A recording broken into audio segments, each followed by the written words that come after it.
Hello and welcome to a vacation classic edition of No Wrong Choices hosted by the fellas. Tushar, Saxena, Larry Shea, and I, Larry Samuels, are currently off working on Season 3 until just after Labor Day. So in the interim, we thought it'd be fun to share some old interviews from our SiriusXM show, The Fellas. Now that show is a little bit different than what we're doing now, as it was super sports heavy, but we dug into many career journeys along the way, which was the inspiration for No Wrong Choices. We'll lead in with Tushar and I speaking with the late Hall-Of-Famer Tony Gwynn, who opened up about a lot of stuff, including what it was like to play and then coach during the steroid era. This was a really interesting conversation. If you enjoy what you hear, please be sure to subscribe or follow No Wrong Choices on your podcasting platform of choice, and to seek us out on the web and social media by searching for No Wrong Choices. Here is Tony Gwynn, courtesy of SiriusXM, speaking with Tushar and I leading into the 2006 MLB All-Star Game weekend.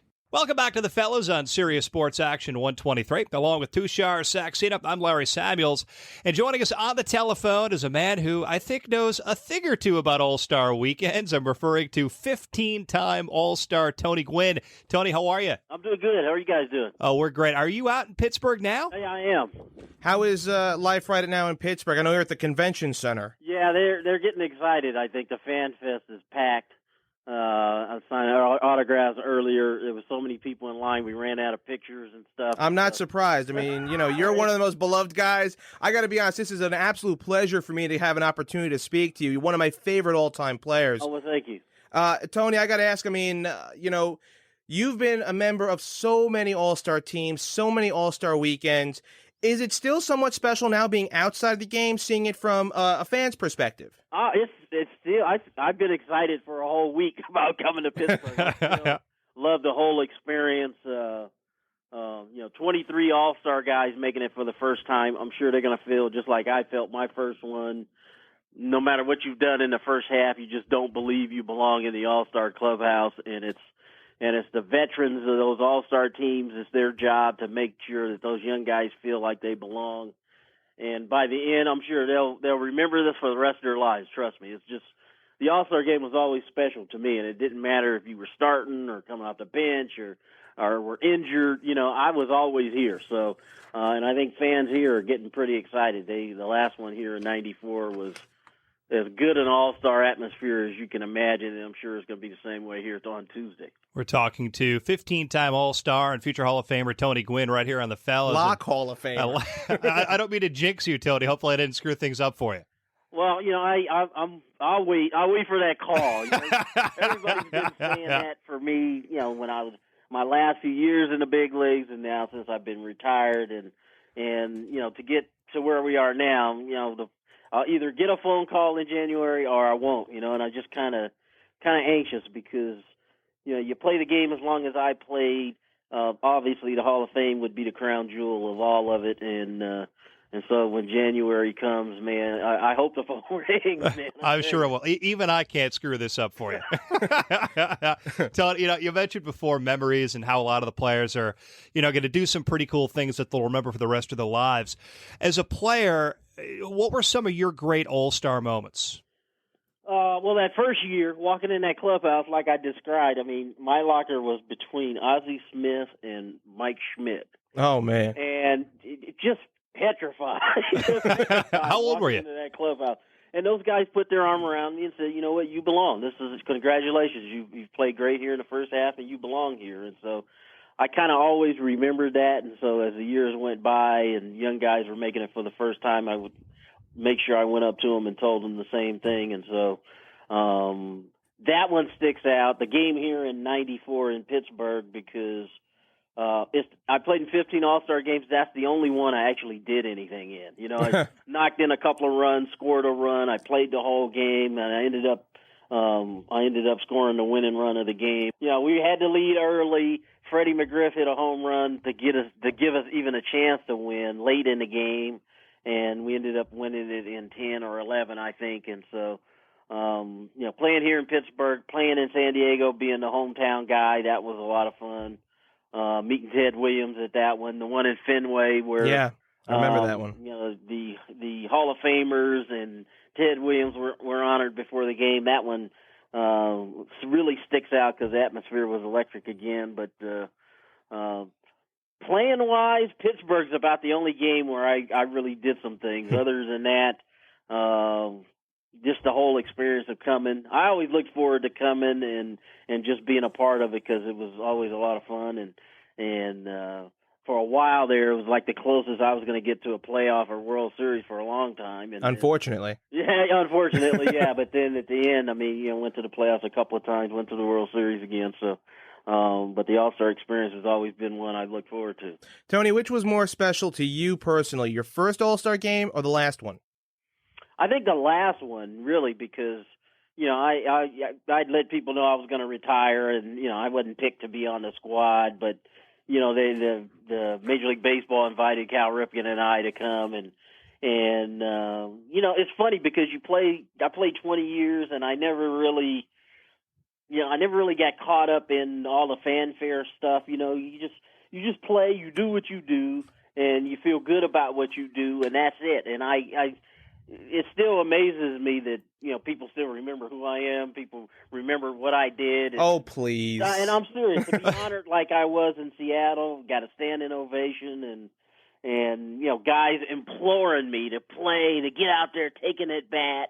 And unfortunately, my knee was shot, and I really couldn't. But looking back on it, yeah, Seattle's probably more special than the first one. Tony, it's great talking to somebody who, you were such a great player, and you get it, and you understand the appreciation that the fans had for you. And really what set you apart from a lot of the other guys is that you always came across as a very fan-friendly player. He was a nice guy. He was one of the genuine nice guys of the game. Exactly. And that's why it's such a pleasure to speak with you and see all these accolades get thrown on you, because you weren't one of the affected people, so to speak. Well, yeah, like I said, I learned early on, and it's funny, I had a bunch of great teachers in my locker room in San Diego. I had Greg Nettles, who was my locker mate on my right. Steve Garvey was on my left, and I, got a chance to pick their brains early in my career, and they really taught me some things about, how to handle stuff, how to deal with stuff.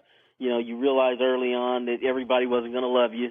You get comfortable with what you do and how you do it, and, try to go through life with a smile on your face. Try to let people know you enjoy doing what you're doing. And I did.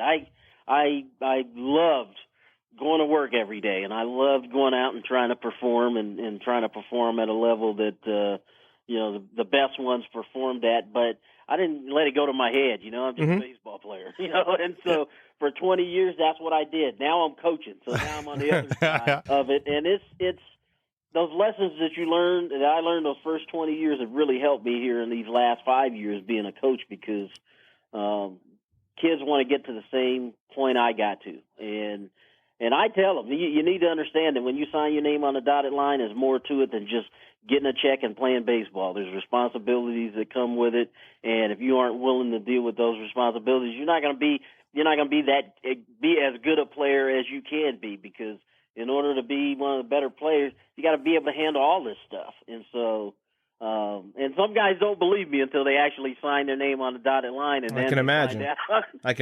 They find out what it's really like, but. Again, the whole Major League experience for me was an awesome one, and now that I'm coaching, it's awesome. And when they give me a chance to come back to these All-Star games, man, I'm like a kid in a candy store. I'm on the first flight and trying to get here. Hey, Tony, you mentioned a moment ago that you're a coach now, and for those who may not know out there, Tony Gwynn is the current manager, skipper, head baseball coach for San Diego State University. How ironic that Mr. Padre, Mr. San Diego stayed in San Diego, and that's where he's coaching. A former alum as well, one of the former Aztec greats as well. Hey, so, Tony, I got to ask, and I'd be remiss if I didn't, in this day and age of baseball, and that we're seeing with the revelations of HGH and steroids, how do you tell your young players, hey, you know what? Yes, maybe some of these guys did take performance enhancing drugs, but you don't need to do that. You should not do that for the respect towards the game and to make sure that you go on to that next level. It's hard because they see these guys, they know guys are taking it, and they wonder what's the big deal. Yeah, it's kind of the question I get a lot, and I tell them, I said, I played the game straight for 20 years, and part of being a really good player is you're going to have those days where you feel like crap. You're going to have those days where your legs aren't good or your arm is hurting or whatever, and mentally you got to be able to get past that and do what you do. Now, I played in an era that unfortunately I think is going to be looked back upon as a steroid era. Yeah. And some of my numbers are going to look unfavorably upon my career because for 13 years, I was a 329 hitter who thought I knew all there was to know about hitting. And then I had a conversation with Ted Williams, and all of a sudden, I found out some more. And I took that advice, and I turned the last 7 years of my career, and I went from 329 to 338. But if I remember correctly, the power numbers went down, right? No, the power numbers went up. Oh, they did? Yeah, they did. Everything went up. Now, when you say power, you go from 5 to 10. Yeah, Okay. Let's remember it. I think your career best was 15 or 17 home runs? Yeah, so, the numbers aren't going to really blow anybody away. But, people who saw me play here in the last 10 years, they're going to remember what type of player I was. But in the next 50, when they look back on it, who knows how people are going to perceive those numbers. So, and I tell them, I played it straight. I'm proud of what I was able to accomplish. I hope that you will, too, feel good about what you do because it's you. But, as far as them being in college, I have a little bit of control. We have testing at the college level, and you're able to kind of stay on top of things. You always talk about these supplements and talk about these things that guys are taking. We have to have them cleared through our trainer at San Diego State. But, there's always going to be people who are going to try to cross that line.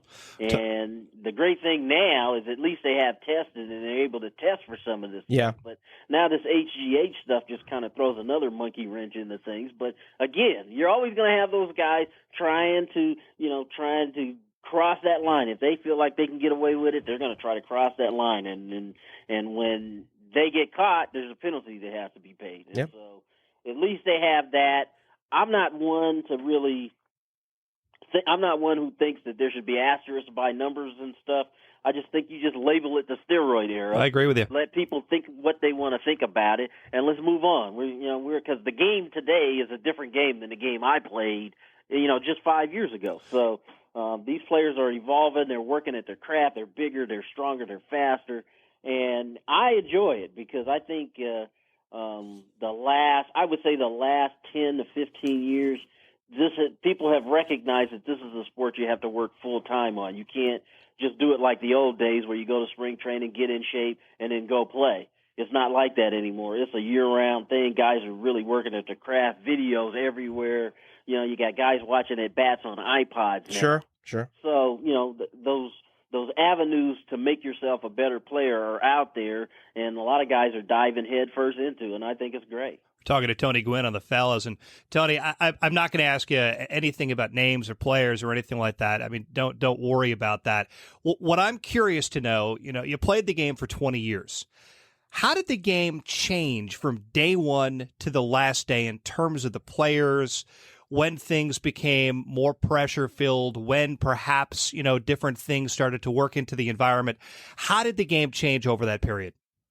That's a really good question. And since I've retired, I think about that a whole lot more than I did when I was playing because when you're playing, you're lucky in a sense because you only have to take care of you. Yeah, you're also caught up in that moment of everything, too. You don't have to really worry about what somebody else is doing. Your whole game plan is to figure out what you need to do and work hard at trying to, once you figure it out, you work hard at trying to keep it. But looking back on my career, I think, first few years of my career, it was just really all about establishing myself and trying to get to that point where I felt like I belonged. And then from about the middle 80s to the early 90s, to me, it was about trying to get better, trying to actually get better at my craft. But somewhere in the late 80s and early 90s, there was a sentiment that something's going on here. Guys are starting to do things that, we hadn't seen in the game. And then from about the middle 90s to the time I retired, I think for the most part, lots of people knew that there was stuff going on, but there wasn't any real way to to tell, you know. Sure. Guys were mumbling under their breath. Press was mumbling under their breath. I even think baseball people were mumbling under their breath. They had their thoughts, they had their suspicions, but they kind of kept it to themselves until this thing blew. And then when Canseco's book came out, there were lots of doubters. Sure. Initially, absolutely. What he said, but I think people who played the game, especially if you played the game as long as I played it, you kind of thought that, hey, you know, there probably is some truth to that. Tony, as a player, did you resent these guys that you thought were using? At first, I did. I think I did, but when I really think about it, I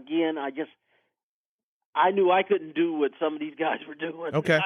Home runs wasn't my game, so I didn't really focus on it. You know, it just wasn't a part of my game, and I wasn't really so concerned that, you know, somebody's hitting more home runs than me or whatever, because everybody did, you know. And so I just kind of got locked into what I was doing, like I said. But, you know, Ken Caminiti played on my team. Absolutely. I worked with him every day. I took extra batting practice with him every day.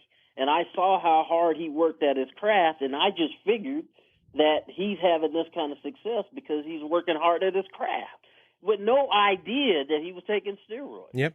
So, again, when you're playing, you kind of get tunnel vision, and then when you retire, you have a chance to kind of reflect and look back on all the stuff that's happened.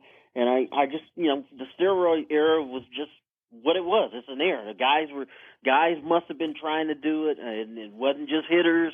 I think it was pitchers, and you know, you just dealt with it. You know, there wasn't anything you could do about it, so you just went and played, and you tried to be the best player that you could be. Hey, Tony, we had Paul Blair on earlier in the show, the great outfielder from the Orioles back in the 60s and 70s, and we asked him this question. We asked him, you know, are you happy with the state of the game today? And I mean, you're a very recent graduate, so to speak, you know, unlike Paul Blair. Are you happy with the state of baseball today? Right now, I am. I think we're headed in a more positive direction. I think, obviously, you have some things that still have to be dealt with. You know, what are we going to do about this HGH? Is there going to be a test for it? You know, other than that, I think you look at the game itself is good. I think the American League has dominated play here, not only in the All-Star Game, but in World Series here the last few years. Do you like the All-Star Game meaning home field? No. Okay. No, I don't like the fact that the World Series is determined on who wins the All-Star Okay. Game. But I do like the fact that if it makes it a competitive game, if players feel like it's, you know, it makes it competitive, then so be it. I think that's good, but I don't really agree with the other part. But I think the state of the game is pretty good. Fans are coming out in record numbers. Lots of interest on TV. You know, you have different avenues now to enjoy a major league game. You can watch it on TV. You can hear it on your computer. They've got MLB.com and just all kind of avenues to watch games, and people are watching, and I think that's good. But everybody focuses in on the negative. Yeah. But I think in the big picture, I think the game is headed in a positive direction. More kids are playing it now than ever before. Hey, I got to ask one last question for me before we kind of let you go. Tony, I know that you were on 2 World Series teams, 1984, 1998. I feel bad for the fact that the Padres, who took so long to go between, they ran into 2 buzzsaws of teams. The first in 1984 against the Tigers, who coasted the second half of the season, and then of course the '98 Yankees, who set all sorts of records for wins in the regular season. Yeah. Both of those Padre teams were very good. Which one was the better one, and how resentful are you of the fact that the 2 times you go, you face 2 of the great teams that play in the modern era? It's funny because that '98 team, I think, is the best Padre team that's ever been in existence. And, you know, and we would happen to play probably who a lot of people consider the best team of all time. Yeah, exactly. And as good as our team was, it when I look back on that series, we had swept 4 games to none. And I look back on that series, they're the only team, they made you throw strikes. If you didn't throw strikes, they would take walks. They pitched it, they caught it, they base ran. They just were a great, great team, and you know, better team won. They beat us 4 in a row, but in the '84 team, the Tigers started the year 35-5. Exactly, and coasted the second half of the season, man. What are you going to do? But I wouldn't trade those two experiences for anything. The Tigers having a chance to play at Old Tiger Stadium and face those guys, that was great. Going to Yankee Stadium and playing, in the biggest stage in the world in the Big Apple, that was great, even though we lost 4 in a row. And so for me, I look back on my career and have an opportunity to play in 2 World Series and feel thankful, because there's lots of guys who've never had the opportunity at all. But sometimes that's just the way it goes, I mean, sure. We worked hard and we got there, and unfortunately we're in my years we were 1-8 in the World Series, but it was a great experience. Well, Tony, we definitely enjoyed the experience of getting to watch you play, and I know that you're in Pittsburgh this weekend for the All-Star Game, and you're doing some work for DVT. Yeah, you had mentioned Paul Blair. He too is doing some work. When in 1997, I had a blood clot in my right leg, and like I was telling you guys, I was really focused on playing, and I really didn't pay as much attention to it as I should have. And once I retired, you start to do some research on it. And in my case, it was like a knot in my calf, and it turned out to be a blood clot. And I ended up going on thinners and having a problem taken care of. But you come to find out that 200,000 people die a year because of complications from blood clots. And the unfortunate thing with Paul Blair, his son being a victim of DVT. Absolutely. Oh, it's unbelievable. And so some of us are, we wanted to get involved and let people know about the risk factors, which are, getting older, hip or knee surgery, cancer, chemotherapy treatment, in some cases, heart and respiratory disease, and even pregnancy. These could be risk factors for you. And so, go to your doctor, have your doctors check it out. In my case, I was lucky because, like I said, I was focused on playing, but he was focused on the big picture and got me the kind of treatment that I needed to take care of it. And in most cases, it can be prevented, and then that's why we're here. That's why we're talking about it. And so, when you see your doctor, have him check to make sure that things are okay. If there's questions you might have or information that you're seeking, you can go to dvt.net, and hopefully, there you can find some of the answers, because if it's caught in time, the risk can be reduced in most cases. And so that was the case with me. And when I have this opportunity, I try to use what little celebrity I have left to try to help people. And so hopefully this can help some people out there who are listening. Well, totally. Hopefully you'll be able to help somebody in our audience tonight. And as we say goodbye, I need a prediction from you. Who's going to win the All-Star Game? Oh, the National League's going to win. I'm a National Leaguer, so, I know we've lost like 8 of the last 9 or 9 of the last 10, but hopefully this will be the one that they'll break through. Allegiance rests somewhere. Tony, thank you so much for joining us on The Fellas. All right, guys. Thank you. That was Tony Gwynn, who was an obvious thrill for us to speak with as big baseball fans, and we also feel incredibly lucky to have recorded that prior to his passing in 2014 at the age of 54. He died of cancer. Thank you again to SiriusXM for allowing us to share that with you. As I mentioned off the top, we'll be sharing other interviews from our old show, The Fellas, over the next few weeks as we get ready for Season 3 of No Wrong Choices. We'll launch that just after Labor Day. In the interim, we hope you'll explore some older episodes of No Wrong Choices that you may have missed along the way, and encourage you to subscribe or follow us on your podcasting platform of choice and on Facebook, Instagram, Threads, and now X by searching for No Wrong Choices. On behalf of Tushar, Saxena, and Larry Shea, I'm Larry Samuels. Thank you again for joining us. And remember, there are no wrong choices on the road to success. We learn from every experience.